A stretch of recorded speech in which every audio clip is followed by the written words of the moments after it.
Hello guys, welcome to my channel captain vlogs. ఈరోజు video వచ్చేసి మా యానివర్సరీ స్పెషల్ అని చెప్పేసి బూరెలు చేసుకున్నాము. అండ్ మొన్న భూకంపం వచ్చింది కదా, సో భూదేవికి బూరెలు పెట్టి మొక్కాలంట. సో అది ఇది రెండు కలిసి వస్తాయి కదా అని చెప్పేసి చేసాము. సో భూమిని కొంచెం తవ్వి పసుపు కుంకుమ వేసి బూరెలు పెట్టేసి మళ్ళీ పసుపు కుంకుమ వేసేసి క్లోజ్ చేసేయాలంట.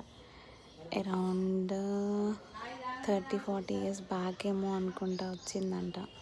అమ్మ వాళ్ళ చిన్నప్పుడు వచ్చిందంట, మళ్ళీ ఇప్పుడు వచ్చింది. మీరు ఎవరైనా ఎక్స్పీరియన్స్ అయ్యారా? నాకు కామెంట్లో చెప్పండి. ఎవరైనా చేశారా ఇలా? ఎవరైనా చెప్పండి. Thank you for watching.